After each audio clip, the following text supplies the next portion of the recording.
too many different ideal customers and too many services in your offering complicates the heck out of everything because they get multiplied, which means if you have to work on anything, you don't get deep enough into any of them to actually understand if you're getting any traction, if you're getting better. You're just spreading yourself too thin. Welcome to the Messy Growth Show, a podcast that dives deeply into the heart of B2B growth stories. We're here to unmask the raw, the real, and the often messy road to success. Because let's face it, growth isn't always neat and tidy. Join your hosts, Soren and myself, Christian, as we sit down with top leaders mining for proven strategies to accelerate your business. Welcome to the Messy Growth Show. Your roadmap to success starts here. All right. Mia, welcome to the Messy Growth Show. This is one of our bit outlier episodes because we're going to do a live kind of guidance of you to help you scale your company. So this is not something we've done before, but we thought you had a quite interesting case. So we were like super excited to get you on this call. Thank you, Christian. Yeah. Thank you, Soren, for having me. There's no problem, because we are just improvising business development on some cases that we know. So I'm looking forward to this. I'm Mia Negru, and I'm co-founder in 2030 Builders, which is a platform that helps accelerate the green transformation in companies by activating the human capital. In short, really engaging employees inside organizations to deliver to the sustainability strategy of the company by providing them with the right tools and infrastructure to it. I am also, as a co-founder, leading the sales and marketing. I have this weird name of CRO, which sometimes even reflecting it as I'm telling people it's a relationship. It's not so much about revenue, because revenue was quite hard to achieve in the past years. Also due to the fact that I think we all gone through some really unmet, economical conditions with the pandemic, and as well with the energy crisis, and as well when you are just a startup on a go-to-market phase where you're trying to penetrate some companies or some personas that have a frozen budget. Sounds like some real challenges. So I'm happy you clarified the CRO thing, because in marketing we also call it conversion rate optimization or chief revenue. The confusion is complete. Yes, so exactly. You're a chief relationship officer. Exactly. So we were thinking to go through your definition of who your dream customer is, or the ideal customer profile. We'll get back to that and talk about within those organizations, your ideal customer profiles. Who are then the decision makers that you ought to focus on? We're going to talk about there's some details on that, because the next thing we're going to be talking about is when someone has to buy your product, they have to have a pain, problem, a challenge. But it's great they have a pain, but if it's not big enough, then there's no reason to act. And so we call that impact. So what's the pain? What's the impact, the size of the pain if it doesn't get solved? And what is the desired outcome that they're really looking for? What situation is it that they want to achieve? Because if they understand that this is the desired outcome, they can relate it to the service and the solution that you're offering, which is the fourth. Yeah. So pain, impact of pain, desired outcome, and then your solution. Yeah. That's what we need to understand, because if the client starts to understand that, they're better able to buy. If they don't understand that, they're really having great difficulties in buying and arguing within their organization with their stakeholders and colleagues of why they should invest money here. And most of them are not very clear about it. That's also your job, is to explain what are the pains and what does it mean for your organization if you don't solve it. Yeah.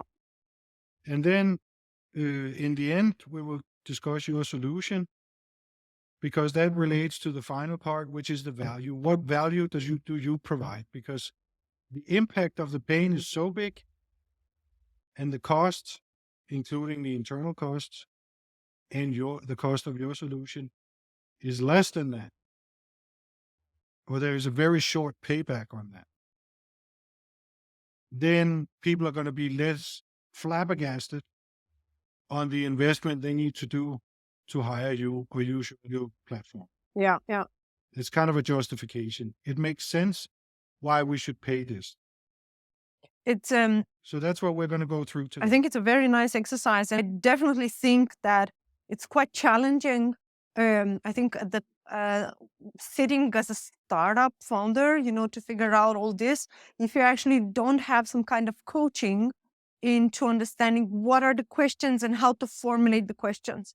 So I have had a lot of demos during the pandemic, which I got to conclude at the end, that not many of them have been converting, that it was mainly some kind of interest in understanding what's out there, getting some kind of inspiration. And I did exactly what I was not supposed to do. I was just pitching, how I thought that is so great what we are doing. And of course, you probably agree with me that all your employees need to be engaged in this. We tried this exercise a little bit in the house, but we don't have the answers, because this kind of questions, you need to ask the customers. And that is, I think, very, very important to really have this kind of coaching to understand how to formulate the question, right? What is the sequences of actually formulating the question and actually being able to stay on the point, and come back and really, get back to there so that you give this reflection time, to the customers. Yeah. Asking the right And people one the thing- right questions. Yeah. So, Yeah. because sometimes we also miss out, we ignore or forget maybe half of the people that are involved in the buying process. And then you end up in a situation where the deal cannot move forward because you forgot to involve the legal team or the CFO Yes, or exactly. something And like that, right? we got to that roadblock as well, because the idea was that initially we kind of did a testing on, okay, who's the persona, right? Who's going to buy what we want to sell? Who's going to buy employee engagement and sustainability? So then we tried to reach out to sustainability manager. There was mainly the manager level, not so much. I got some conversations with VPs, but not as many. They're too busy. I think there was also not as many positions as VP at that level. Right now it's gaining more and more. We reach out to HR, to human resources. There was not a lot of involvement. We reach out to communication because we felt that maybe we understood in big corporates is their responsibility to communication and engagement on that. There was not a lot of response on that either. We figured out that maybe for them, we're even kind of competing, right, to what they need to do internally. And they wouldn't want to get an extra tool, for just putting out there and communication about what they want to do in sustainability, and what people want to do. So we did these tests, and we definitely got the biggest engagement from the sustainability positions. So then we said, okay, this is who we need to go to. But then after many demos where there's nothing happening, no buying, no going next to the next level, then we got to understand that they actually didn't have budget. They didn't have a budget to spend. The budget was sitting somewhere else. And I think where the budget sits is still kind of a mystery. And I think it's also shifting a little bit in 2023 with new regulations coming from the European Union, where the sustainability reporting will be incorporated in the financial reporting. So in this case, I think a lot of it will kind of go with synergy in between, or collaboration in between the sustainability position with the CFO. Which, just to make it clear, like your platform helps the companies, get their teams together, employees, help reduce the emissions in general. So the company is actually getting more green, right?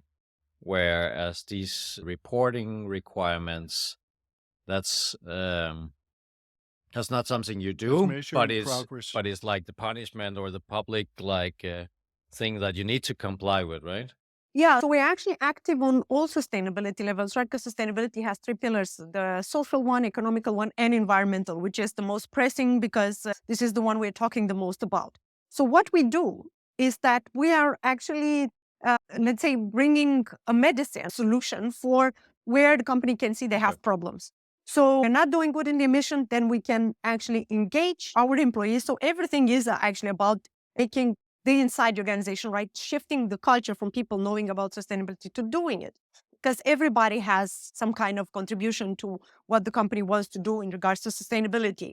But some teams, like, for example, human resources would maybe look more into diversity and inclusion, while, for example, procurement will look more into how green our suppliers, what is their emissions, how do we get our raw materials, and so on and so forth.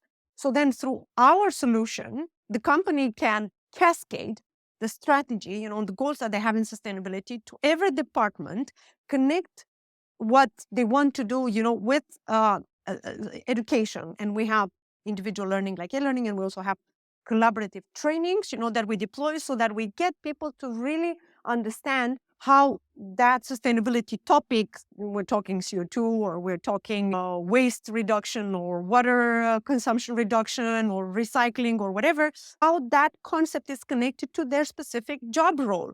So we don't give one size fits all, but it's customized content, and it's content that make every employee reflect and then act, right? Understand, hey, how has this to do with me, right? I work in sales. I'm not, doing any of this. But then you get to understand how your job and what you do in your job, what activities are actually impacting, negatively, the numbers that the company needs to report on. So through the platform, you get to export these actions that people take and measure them and be like, okay, so this year we reduced this much, we did this much with our employees, we did this social activities, we did this, trainings, this human rights, activities, and we reduced this much CO2, to give it as an example. So it's like an activation and mobilization, So you help them clarify their goals faster and mobilize people faster because you provide the education and the understanding of what the goals they have decided are. And me as a person, I get up to speed faster because I can access training and understand how I can impact. Exactly. So it becomes a little more fun because now when measuring progress, we're not quite as frustrated of not really knowing what to do and what's most important, because your platform helped me understand that. Exactly. And we also measure, so we give an opportunity to the employees to take actions. At the same time, when Søren goes through a training, right, and he says, oh, I'm going to give this example, which is very valid in Denmark. Oh, let's bike to work. I can bike to work instead of taking the car. And then you put that action out there, and that becomes an inspiration, for your colleagues, and be like, oh, I can do this as well. So people commit, and they complete the action. So it also becomes a place where we get to peer support, to peer pressure each other to actually deliver more on this, and start doing more and more every day. Positive peer pressure. Like So as we go through this today, you will, just an early warning, you will feel a sting of FOMO, fear of missing out, as we go through here, because Christian and I are big believers in the one thing. One metric. Yeah. So it's to We'll see. make things more simple when you start a business, because too many different ideal customers and too many services in your offering complicates the heck out of everything because they get multiplied. Yeah. Which means if you have to work on anything, you don't get deep enough into any of them to actually understand if you're getting any traction, if you're getting better. You're just spreading yourself too thin. So we're going to be talking a lot about one. So let's start with your ideal customer profile. What are some considerations you have there? And when we say ideal customer profile, it can be type of industry, it can be size of business, it can be attitude or proximity to a CO2 reduction or any kind of sustainability. It can be geographic, it can be anything. Yeah. Take us through what considerations you have. So we've been testing that as well through cold outreach tools. We've been testing out both the personas, but as well what size of the company. It's actually, more receptive to what we do.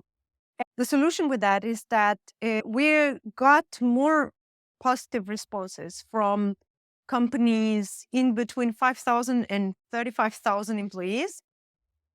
I mean, that's the narrowing. We could go a little bit broader. We've been testing out just above 1,000, right? So above 1,000, it's those that would actually not be able to easily do it inside the house, right? And be like, okay, we can just have a workshop facilitator and we'll click some post-its and then we know what we have to do, right? So 1,000 to 50,000 or 5,000 to 35,000, the best reply. In companies in manufacturing, or I would say as well B2B solutions, right? So people like companies that are kind of pressured by their customers to be compliant, reduce their emissions, because their emissions are affecting the footprint of their bigger customers, right? So I think this is actually a sweet spot for us. It can be manufacturing, but the challenge with manufacturing it is that they have a lot of blue collars, and our product is delivered through two devices interaction. So you need to have a smartphone, you need to have access to a screen. So then, you know, yeah, the white collars would actually be the best people to really access the platform, and get the benefits of it. That's an interesting little challenge there So with the you tech part. you mentioned compliance. So are there any what are the compliance, the legislative requirements right now, and what industries are impacted by them? Who needs to comply today?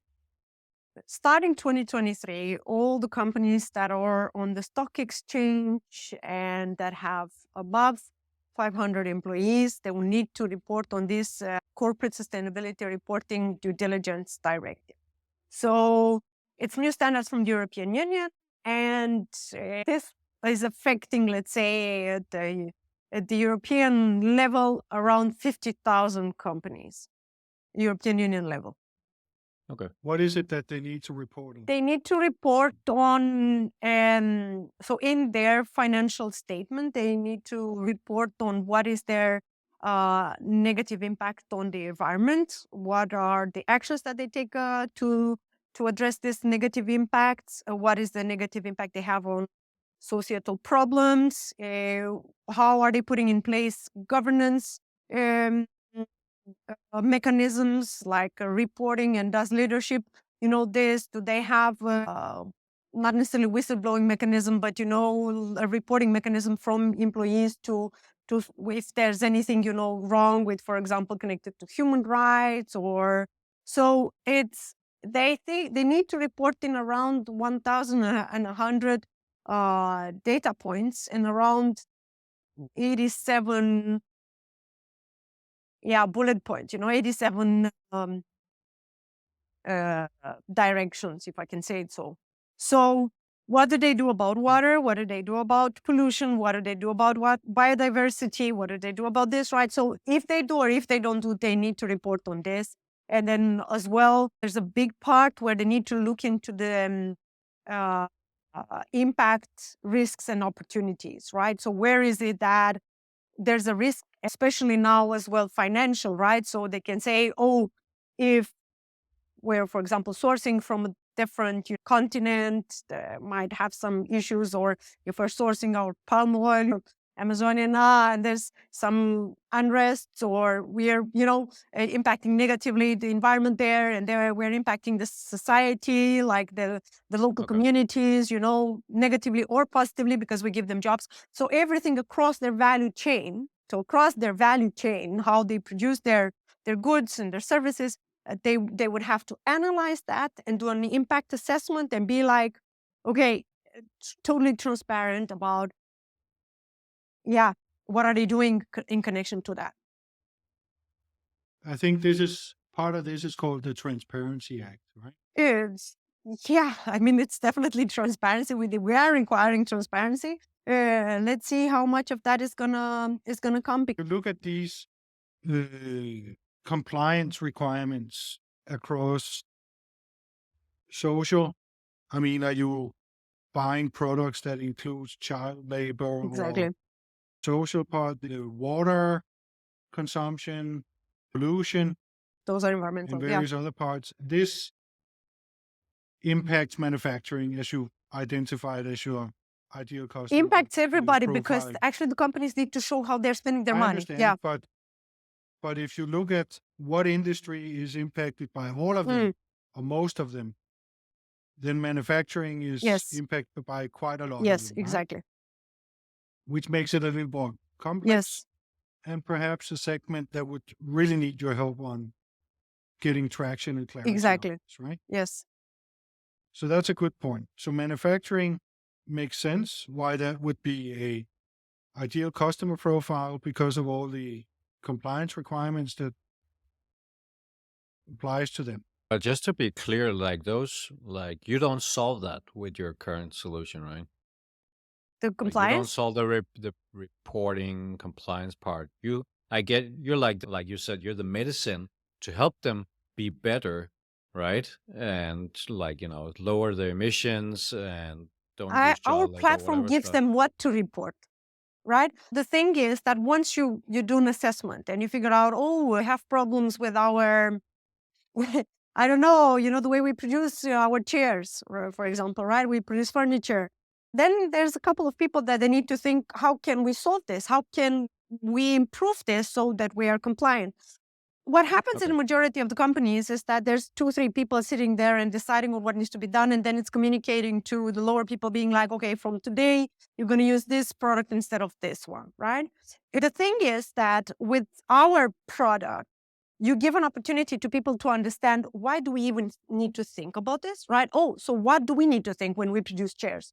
So we need to think about what materials we use, how do we source the materials, how do we transport those, how do Okay. we recycle, blah, blah. So making Sure. everybody participate in understanding why is it that we need to look into this and why sustainability is important, you will actually get solutions. So from a team of, 10, 12 people, you will get solutions connected on the entire, for example, value chain. So then what the platform does is gives to the compliance responsible, sustainability manager, whatever managers that need to report on this. Here we have some actions, right? Here we had some ideas at the Okay. beginning of the year that our employees brought in. We start acting on the most impactful ones, that we understood that it will give us the most return on investment. And now we have something to report, right? During this year, we've done so much connected to our CO2, Okay. connected to all that. So the platform is the one facilitating, giving them the opportunity to have something to report on. Got it. Makes sense. Thanks for clarifying. So looking at that, we could have a discussion on who the persona or the decision maker should be. Yeah. But maybe we should actually start talking about the pains the organization is experiencing before we decide on who the decision makers is that we need to reach out to, because I think you alluded to us early on that initially you wanted to have conversations with the ones that wanted to talk to you. Yeah. And that was somebody that you had the common interest with in sustainability. Yes. But they do not necessarily have the budget. So let's step back now and look at the pains that these compliance requirements provide. What kind of pains does that bring up in a manufacturing organization? What I can identify, it's in general, like if actually sustainability is not understood or not acted on, like what are the pains that can bring? And one of the most obvious ones right now, I think it is connected to branding. So still sustainability sits in a kind of like in a branding area inside organizations where they need to do something or brag with something so that it looks good for shareholders and it looks good for, social media, for customers, and so on and so forth. But not doing things right now becomes very risky because we hear a lot about the greenwashing, and all these scandals. And now we have legislations in some countries, proposals for legislations of actually, or companies taking to court, like I think, I'm not going to say a name now, but a fashion company, from the Nordics taking to court because they are making claims that are not real, are not true, are not based into actual facts, right? So the branding risk, it's quite high. And the branding risk, it's also brought in by, for example, having sales and marketing or commercial teams that go in and they don't really understand what the company is doing connected to sustainability. So then you have a salesperson going and trying to sell, I don't know, let's say machinery, right, for another company, and being like, so now we become more sustainable. We are cutting down our CO2. And then we reduced 20% our CO2. So then the customer is asking, okay, so how did you do this? Did you use offsets? And then the person is blocked because they don't understand what does that mean. And then they will be like, yeah, I don't know, our sustainability team, is handling that. And then the customer on the other side says, this is probably greenwashing. I mean, if you're doing that, I don't agree with it. It's not helping us. If you're not doing that, I need to know what you're doing because, we need transparency, from your side. So commercial teams are losing an opportunity of, generating more revenue because they actually don't understand how to talk about sustainability and the sustainability actions the company is taking, and they're not able to defend it, in front of their customers. And that takes us back one step lower from the branding risk to, when these people don't understand what's happening, right? Managers that they need to manage teams. And right now there are companies that actually have financial rewards connected to the CO2 emissions, of the managers or of teams. So these managers, middle-level managers, are actually the ones that hold the most pressure because they are the ones that need to go back to their team and be like, guys, sustainability is important. And then they're like, what is sustainability? Well, many things. Super complicated. I don't know. I have to explain to you, but just don't drive to work, just do this for me this year. So the idea is that when you're not taking care of your employees to be upskilled, right? To understand these are new skills that are connected to whatever job you have. You can be marketer, you can be HR, you can be project manager, you can be procurement officer, whatever. You need to understand sustainability and why that is important for your company. So when these people are left in a blank, they get demotivated. Some of them, they get the pressure if, they are like you, Søren, or like Christian, have kids. I mean, maybe Christian is not putting that much pressure on climate anxiety. But if you would have, for example, children of the Greta generation, lower or upper, you will get pressure, from family saying, what are you doing? What are you doing in your job? Are you responsible for this, mom, dad? How are you making sure that we are going to live in a nice world? So you feel the pressure from home, you come back to work and you're like, I think my company is doing something. I can see we have a sustainability report. I can read some things here. I don't understand exactly what it is, right? I don't understand what we're doing, but I think we're doing because I heard something. There was a newsletter that we will change our fleet with electric cars. So I think we're doing good, I think. I'm not sure if enough, right? So these people, you're losing talent. And we saw a big shift, of talent. And also the talent attraction, not only retention, but also attraction when it comes to, is this company doing the right thing in sustainability, yes or not? So this would be, I would say, the three things, not to mention others. Like now I think we need to shift the discourse because we will probably have to be approved by CFOs. So they need to understand how do you save money and how do you make money with sustainability. And I know that some of the transition costs will be high to change the fleets, will be high to change towards green electricity, will be high to change machinery, so that your operation becomes better. Higher acquisition cost, of materials if you want to change your suppliers to ones that are compliant, right? But it will pay off because when you have this understanding of sustainability, then also people understand how they can apply it in order to reduce cost. And here I have an example, and I'll stop after this because I know I'm going too far away. But employees in airplane manufacturing discovered that if they run 5 minutes the engines before running the tests, instead of 30 minutes, they can reduce 25 minutes of emissions, of CO2 emissions, pollution, and electricity expenditure. So just 25 minutes of a process that as an employee that thinks about it, because a sustainability manager doesn't understand, all the things that a company could improve, in their processes, makes a big difference on the long run. So if you start calculating that with 5 times a day, let's say 5 days a week, this many, then you get a multiplied impact, and that makes sense financially as well for the company. Okay. So can I So just repeat what you said here, because branding, maybe not, maybe it's me, but branding doesn't hurt.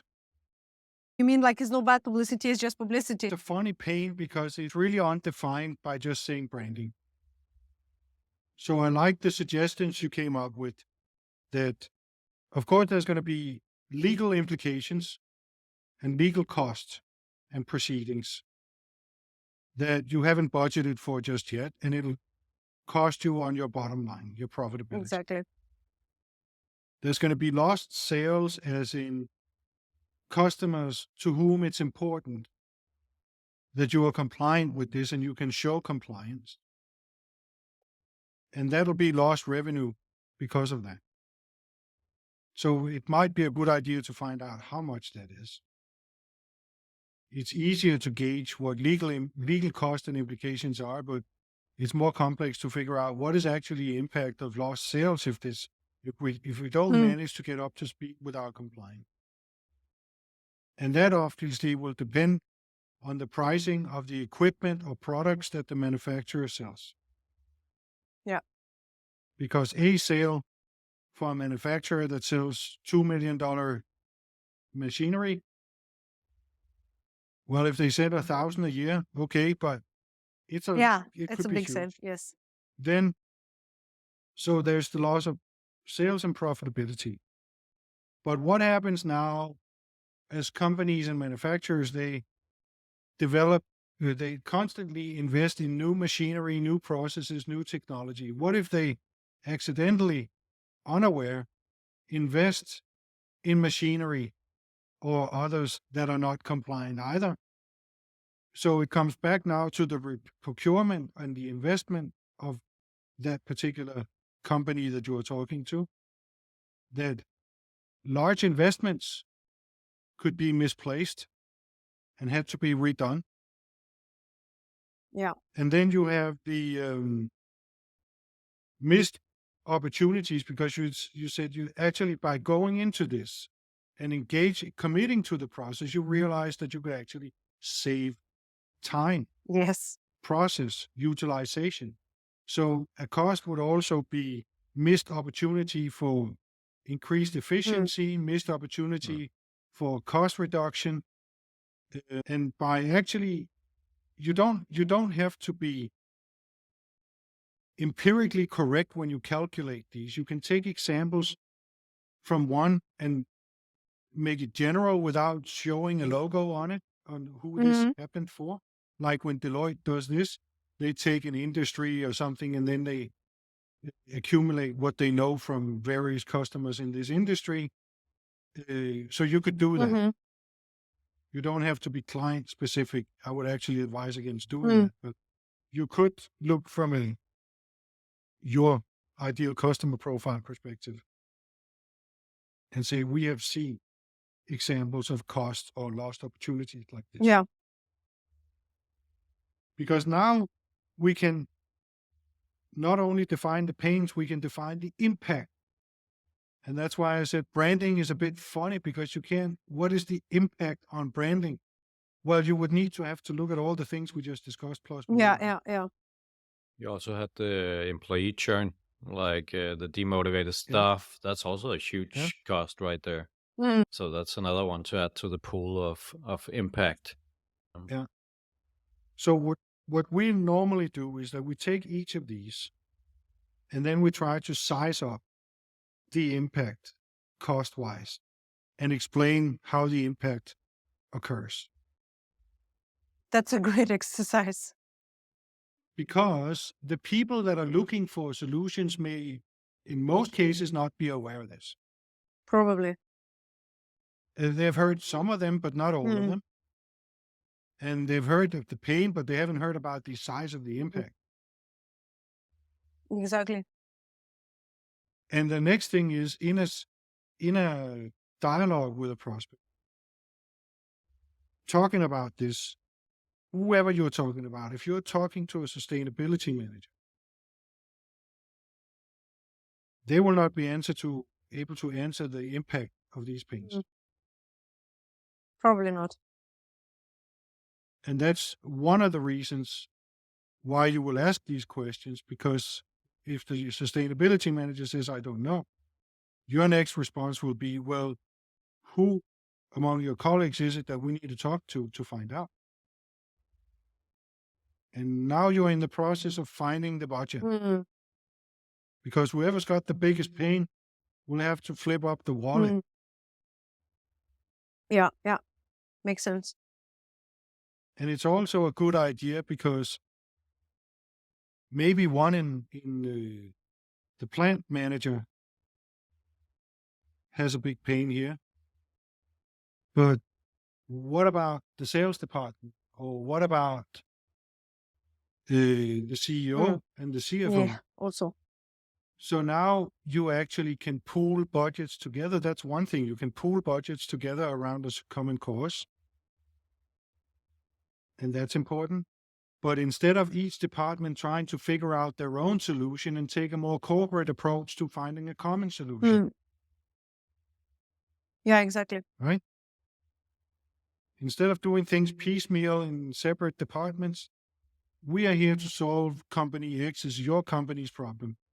By doing that, you also Who do we need to involve? You also avoid the risk of getting pretty far in the sales process, and then suddenly a person that had an opinion about this area, had some part of the pain, gets involved, and he's like, no, I already talked with this other provider, and then you're Yeah, back exactly. to It's zero, a wasted time. which Yeah. is a huge risk in sales. But the pains are good to be able to explain on your website, and the impact of the pains, because that's part of the realization when people are researching solutions and possible solutions and finding out what the problem is, and getting educated about what you are going to be talking about when they reach out. Yeah.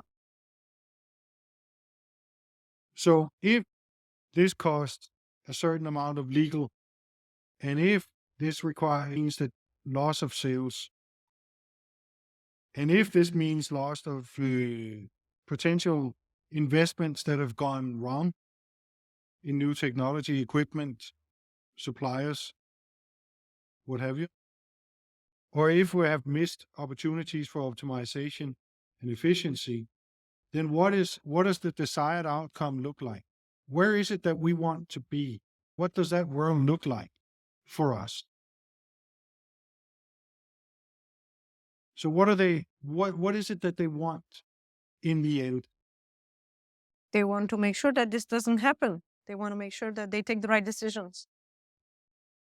Well, ideally, in the end, they want everything to be fixed. Right? Yeah. They want to be compliant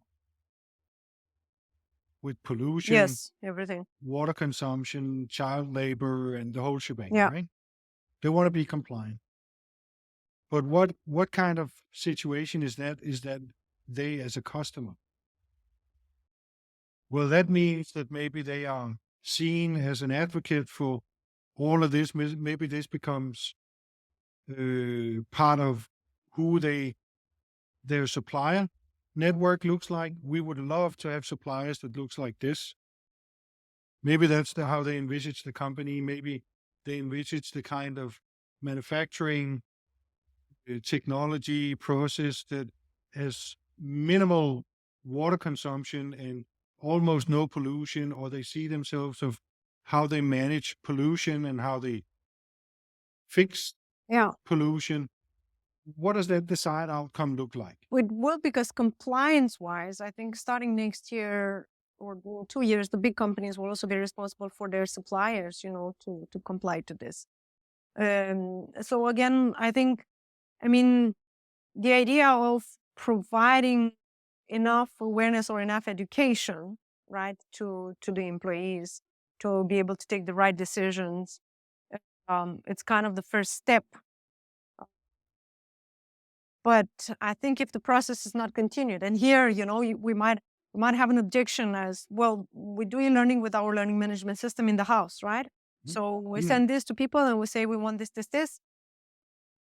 But are you actually hearing, what they think, what they say, what are the barriers, for them for doing more? And can you also follow up on the next steps? Can you actually see that something had happened, from what needs to happen to deliver right on the goals? So that's a good point there you have with desired outcome, because it's stepwise. First, we want to fix this. Yeah. Then we want to fix that. And so eventually we will achieve this. Exactly. So you show them that this is what they should actually be looking for, desired outcome-wise. And not to be confused about a product presentation. That's not the purpose here. Yeah, exactly. It's where they want to be. Yeah. Because later you will show them how you help them get this. Yes, exactly. And that's the product presentation. Because if you understand with each prospect you're talking about, how one pain is bigger than the other, and maybe not significant, some pains are maybe not significant for them, then you can focus on their pains and focus on that desired income. And then you can make a customer-specific demo instead of a product presentation. Exactly. Right? Yeah, exactly. So now you just demo exactly what solves their pain. Exactly. Instead of taking them on a pan-city tour, you just take them to this parts of the city because that's the ones they wanted to see. True. Right? Yeah. Very valid. And then when you do that, of course, after you've shown them, you ask them, if this actually, if they can see themselves using this, because then they will start to bring objections. do one of two things: either objections of like, no, this wouldn't work for me because this is this and that, or they would say like, yeah, this would be great because this is this and that. You would get both the pros and cons for them, and that's ammunition that you would use later in your sales process for like saying, when they say like, oh, you know what, it wasn't the time anyway, and so on, like which happens. Then you would be like, but then you would miss out on all these benefits that you described yourself. So powerful stuff. And the impact will still persist. You will still have these pains. Yes. You will still have these legal proceedings. You will still have this lost sales. And but this is the way to figure out if they're going to do anything or not. Yeah, exactly. So now it becomes hopefully more apparent how you showcase your value. Yeah. I think it is a lot about actually having a structure for qualifying, right? And really understanding like how is the best way, what is the best way, and assess as well structure-wise, right? To ask these questions, keep to the point and be able to take the feedback, take the input, right? And really understand, okay, now it's very clear I can have the picture of where you are on the scale of what is important for you, out of these 5 points, from a scale from 1 to 10. And then, Christian, you mentioned objections. So what kind of objections are you getting? Yeah. I think the majority of the objections that we got so far was that people would like to use their learning management system in the house. Because also the way I was presenting the product was very much focused on the learning part.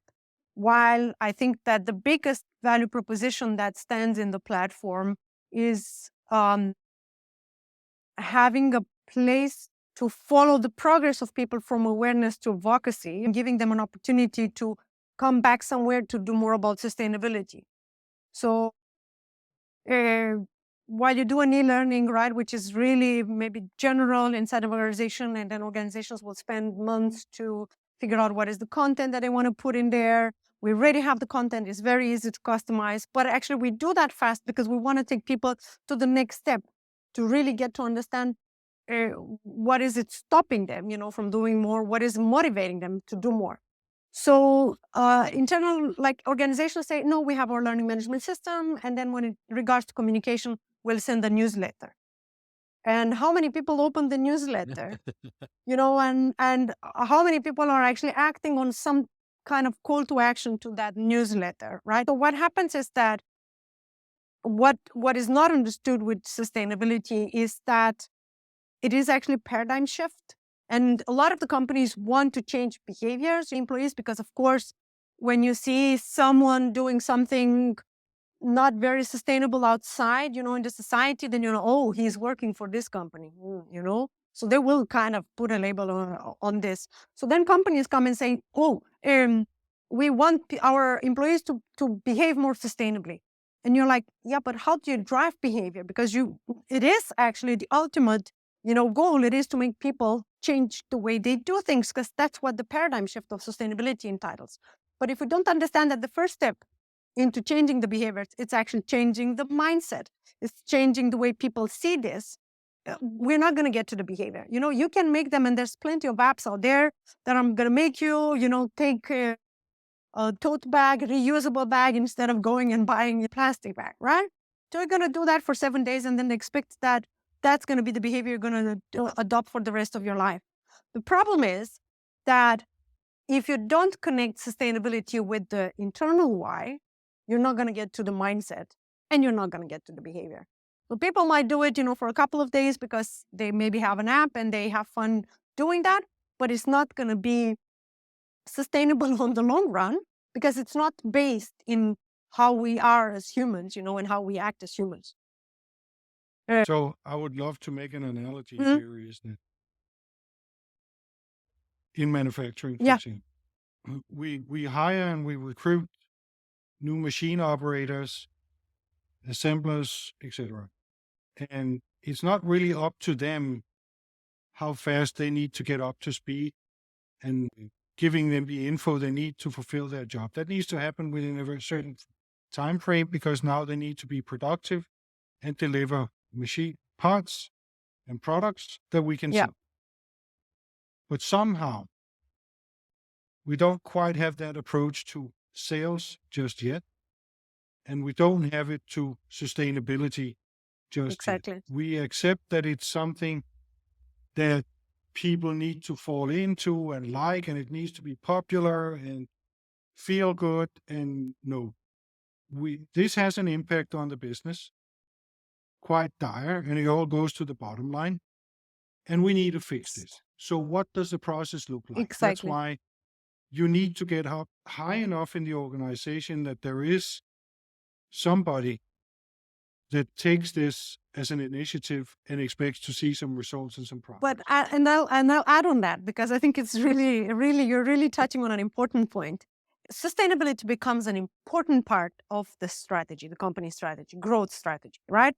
So we claim this and we put it and all this stuff, but we are expecting it that the people that deliver, the sustainability strategy are doing this out of passion, right? So sort of like, listen, guys, we're not going to hire a cleaning company, right, to do the cleaning for us, because we think if you're passionate about working in a clean, office, you're going to clean it yourself, right? You're just going to spend 1 hour of your working time or extra working time to clean your offices because you're so passionate about cleaning and order and all this.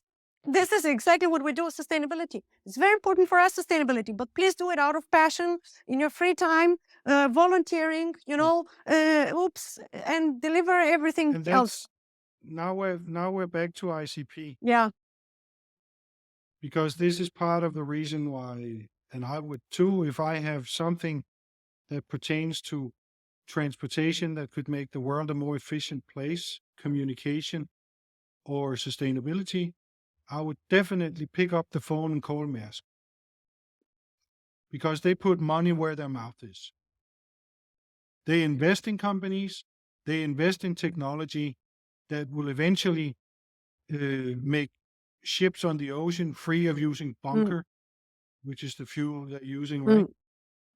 Communication for more efficient dispatch and knowing where ships are, etc. They put their money where their mouth yeah. is, and they put people in charge, where it's not a hobby issue. It's people that have delivered, executives, etc., that becomes spearheading these initiatives, because they invest to get effect. The thing is that I believe that these big companies, and we had a big pharma company from Denmark, now that we're talking about it, I think the big companies are coming and they're looking into how are we doing it, but then they would like to develop it inside, right? They have their IT people, they have their, a lot of specialists, and then they're like, oh, we're going to do it ourselves. We had a demo with the Probably I can say the name of the company. I don't know. It's a global recruiting company.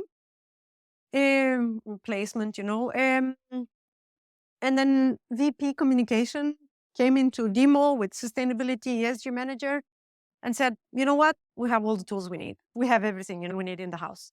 But why I'm here? So we're not going to buy. But why I'm here is because I want to understand how you're doing it. I said, well, Wow. if you want to see how we're doing it, then you'll need to pay for it. But for some other companies, like I'm saying, the big pharma, company here, we really wanted to bring and be like, okay, we developed this competency framework. So we have all the courses you need to get your managers up to speed, to use it for, they were interested to understand like, how would a competency framework look for like onboarding, the employees they are hiring for different opinions, right? And then we got there and we explained how we do this, through the process. And we want, and after that, it's like, my colleague is gonna get back to you. Yeah, I sent this to my colleague. What happened is they just wanted to see, what we think it's important and what we're looking into, and they're gonna probably choose to do it online, inside. So that's why this You really got big. brain dicked. Yeah, exactly. It just took your Yeah. knowledge. Happens all- You're happen- missing happen- some secret sauce. That's part of what I'm hearing. Like some things that they cannot just easily clone. Training is easy to clone. Yeah, so we're I working definitely on that. get that. Yeah. But the best SaaS companies, they have some feature where it's like where their customers, if they wanted to do that solution themselves, would have to spend years on trying to figure that out, or they don't have that kind of skill sets. Like we add AI to whatever Yeah, employee scheduling, Yeah. something like way. Yeah. So maybe fintech is a good analogy here into your space, because banks don't need all these apps that are coming up. Mm. They could do it themselves. Yeah. Banks could do it themselves. Yeah. The problem is they don't have the skills, and they certainly don't have the amount of resources that would ever make it possible for banks to develop all these fintech businesses that have been just exploding over the last years. Plus, a good amount of them are going to die. Yeah. Because they're not viable. Yeah. And the ones that are left, how could the bank ever figure this out? Because that would, in a similar context, be that they have invested tons of money into stuff that would not work. And which ones are that's going to survive? So the best fintechs also have the banks have the dependency because they add data. They don't just use the data the banks have. They add data that the banks don't. Yeah, have. exactly. And this we do as well. And so what's the analogy of that? You add the training, but maybe that's easy to get. I don't know if it is. Do they update it? Do they get it from the right sources? Who's to say that their sustainability project is going to succeed? The fact that they say they can do everything in-house on their own, does that mean they understand what it takes to make a sustainability project succeed? Yeah, I think they're just copying what was successful for others at this point. And do they actually see it as Then a I'll- competition for their own job? If their job is to actually do these kind of things, and then if they bought your solution, like there would be no much need for them. I sense that risk in what they're kind of asking. It could be perceived like this in a sense of, if you're really on the side of employee engagement in sustainability kind of role, right? Or sitting from the communication side. What we need to make more clear, I think, in the value proposition is that we're just a tool for them to deploy whatever they think they want to deploy as a content or as actions, or it's a tool for nudging people into doing what they know, because they are in a position where they know what is expected, from the company to deliver on. We are an enabler and an accelerator, of, for example, their Sure. job. But to be honest, we also looked into, can we do like sustainability engagement officer as a service, right? For an example, for smaller companies that cannot afford to hire a person to do this, but be like, okay, we'll have someone that sits and do assessment and reporting, and then we do everything in between. we are assessing that. But again, the idea of going towards smaller and medium enterprises right now is that the need, it's still growing up for them, the pressures, and we need to look at budgets. Go where the So pain is, for sure. somebody who says we're going to go away and do this ourselves, who says that? What job title says that? We had, for example, sustainability managers that they said, we're going to do the training by ourselves, inside with our learning management system, or we have already a learning management system. And I think, to be honest, it's also a little bit sad that a person that works with sustainability doesn't understand that this is a change process. It's actually a shift in everything you do, and that getting the data out of a learning management system that says 90% of the people finished the training, 70% of them got above 80%. What are you going to do with that? Like, you don't do anything. You don't understand what's needed at the next step, right? So to me, this is, just in follow-up what Christian said here, to me, this is a huge qualifier too. If they don't have the perception and the definition of the role that needs to spearhead this initiative or use this tool as an enabler, then you're not going to get a sale. Yeah. So then you need to focus on the ones where during your qualification have a clear idea of how this responsibility is going to be positioned with job titles inside the company. There's more and more transformation managers coming inside some organizations, some of them very much connected to sustainability, right? But it's just coming up, surfacing as a kind of a job. So as we said, we would get back to the decision makers later when we've been through this. So it sounds like that the sustainability managers, they don't have the budget, but they're certainly an opinion maker. They certainly have a stake in the decision. They are ambassadors, but they don't have the budget. No. So and it can be very different from organization to organization, who has the budget. Yes. So that's part of the discovery as you get engaged with the sustainability manager or whoever is spearheading this in HR or communication. You need to find the budget by saying who can answer to questions on these pain and impact as we talked about before. Because you need to get to the budget, which is not the sustainability manager.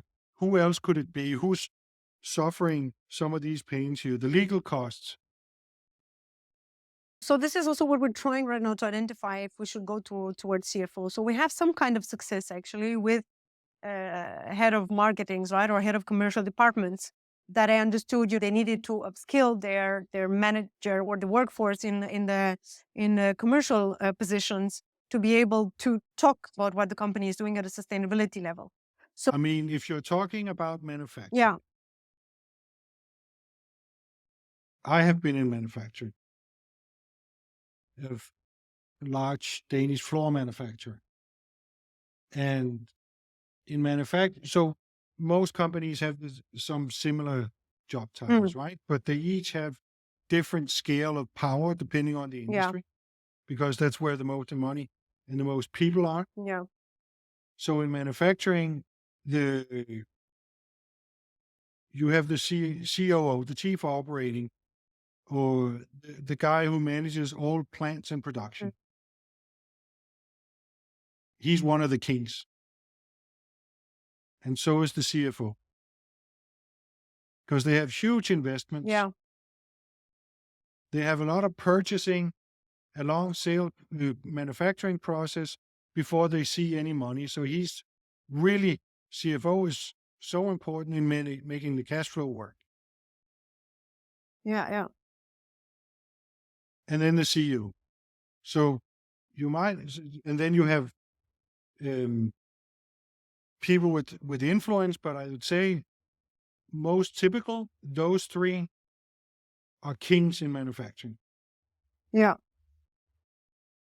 The CEO, the CFO, and which one was the last one? Legal or? the CFO, the CEO, and the chief of operations. Okay, got it. And I think the CFO also will be responsible now with the new legislation, right? Because he's the one signing the He's the one who has financial to report. report. Yeah. Exactly.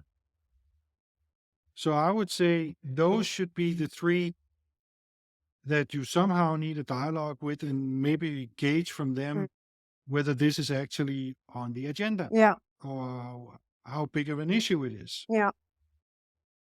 And then they will be able to tell you if they direct you to somebody else, but at least you have a communication line with them now Yeah. for budgetary reasons and understanding how this is going to operate into. Yeah. Yeah. Because this way, you, dear CEO or dear COO, we don't need to talk. If this is not on your agenda, we can get back to and talk later. But if this is not something that you are about to establish as a fundamental cross-company initiative, if you want to know more about how to do that, I'd be happy to help you. Maybe that's where they need to get your first inspiration, right? Yeah. How would something like this all? Yeah, exactly. And here's, because I think this is also a challenge, right? Because when you talk to a CFOs, this is the perceived, like the sustainability, value proposition is perceived as being very soft, especially, for CFOs that need to see money, money in, money out, right? Yeah. So here's where we need to sit and really create that case, for the return on investment and being like, Yep. well, yeah, this is the risks and this is the opportunity. Because if you can come in, like Christian and I in marketing and lead generation and sales, any CEO would love to see the day where he can see that all the marketing money he spends actually generates some sales. Yeah. Yeah, exactly. Because he's looking for more details than he's given at this stage. Yeah, right? exactly. Any CEO that could get inspiration or proof of concept in terms of how he can drive his company's productivity, efficiency, compliance with sustainability. Wow, that would, if when he starts asking different questions down in the organization in regards to sustainability, then that would necessitate a discussion with you even more and your tool. Because what could have happened in those that say they're going to do it themselves is, as Christian and I say, at any one point in time, there are only 2 to 3% of prospects out there that are actually looking for a solution.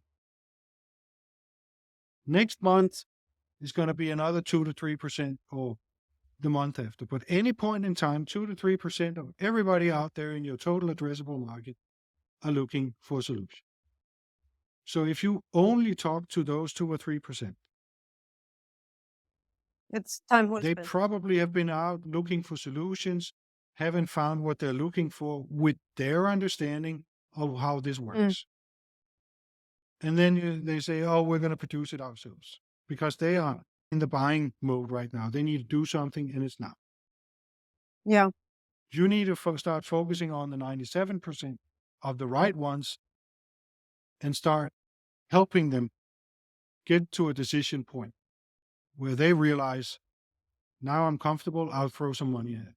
Totally makes sense. I think qualification was definitely a problem for us, but I also think that the process of qualifying is changing right now, with the new legislation.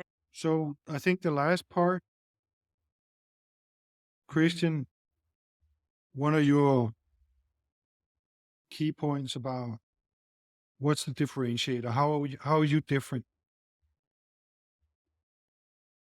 I think is very important as a topic here now. So lead that, please. But what's different about what people are comparing you to? Because it may not be a competitor, it may be that you're doing it yourself. So where's that? Yeah. Actually, we were just thinking about writing an article about that. So we really, pinpoint on how we are different than behavior apps. How are we different than learning management systems, right? How are we different than just trying to do it internally with send a newsletter, do a a town hall meeting and gathering some post-its, right? So we're really trying to make this more clear.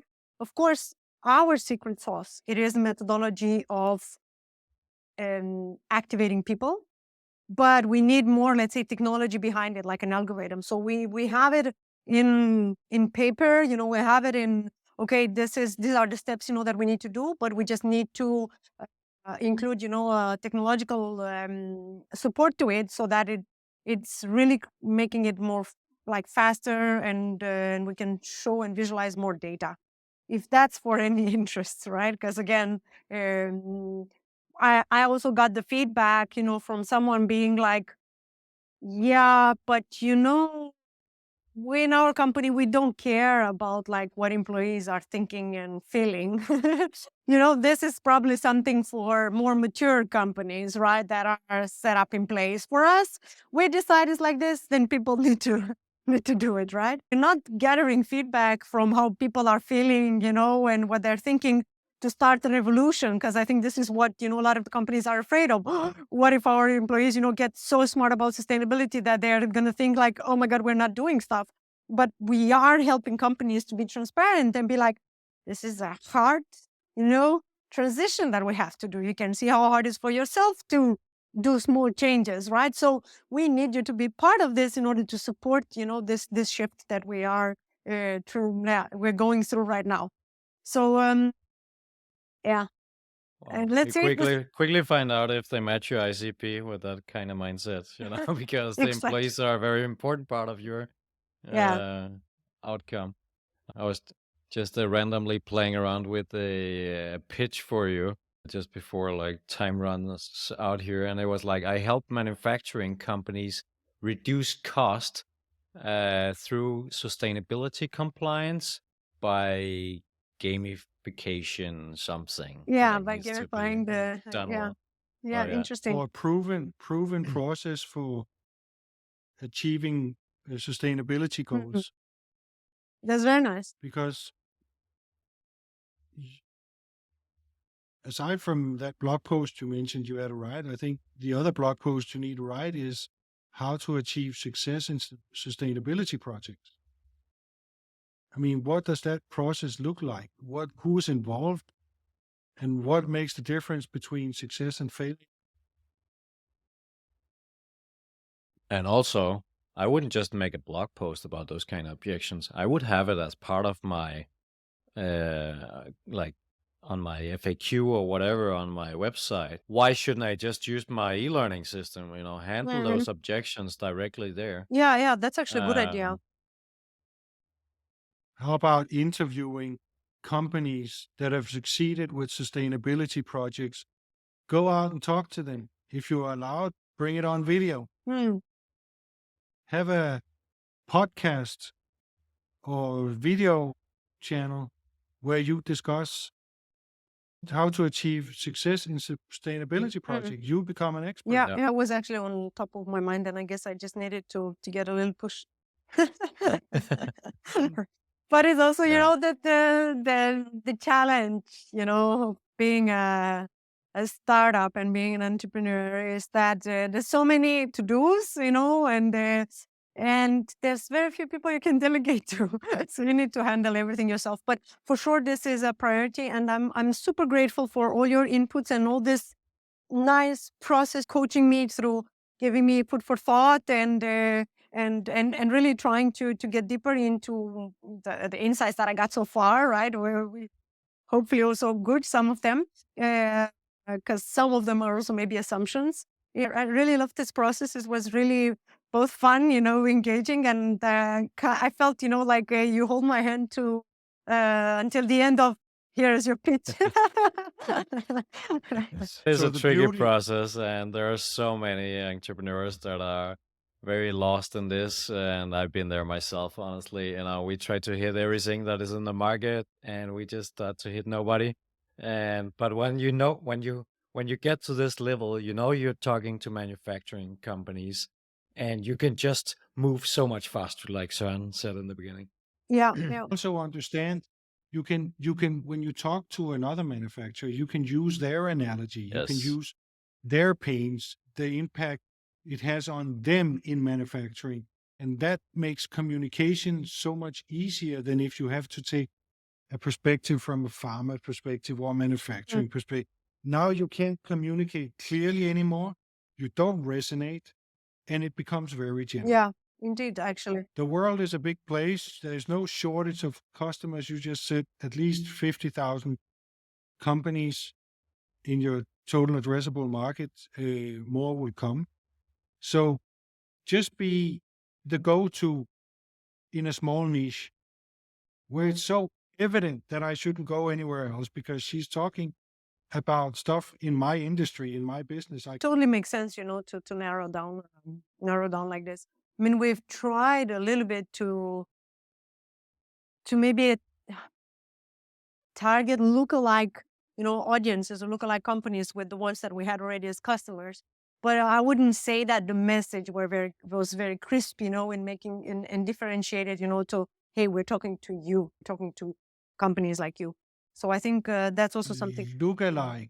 That sounds to me like the previous decisions you made that brought in the customers with that you're now trying to expand on instead of stepping back and say, this is my ideal customer profile. I will speak to no one else but ideal customers. Yeah, exactly.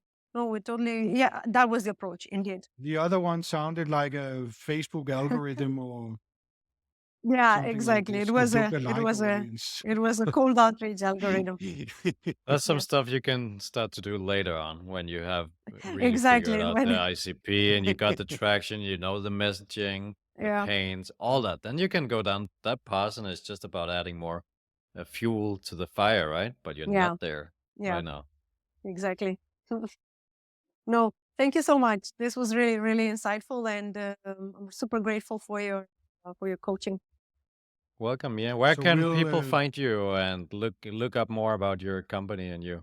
2030.builders. So we are not building apartments, flats, houses, but we're just building a better future because we get a lot of visits, for that as well. Yeah. Cool. Thank you so Amazing. much. So where is there a link to your LinkedIn profile where people can engage and converse with you? Oh, yeah, of course. I can share it with you, but as well, you can find me at Mia Negru on LinkedIn. I'm actually quite active there, and we also have a Scandinavian sustainability group where we bring in communities for sharing, best practices. All right. Amazing. So we'll have your contact information in the show notes. Thank you. So we appreciate your time. Thank you so much. Thanks for sharing, and good luck out there. Yes, thank you. Thank you. Thank you. Need it. Ciao. Thank you for joining us on today's episode of the Messy Growth Show. Check out the upcoming guests on the messygrowthshow.com. You can subscribe on Spotify, Apple Podcasts, Google Podcasts, and YouTube. And if you do have any comments, feedbacks, or suggestions of topics that are of particular importance to you as owner or marketer in the software or manufacturing industry, please do reach out to us on messygrowthshow.com. To see you on the next episode of the Messy Growth Show.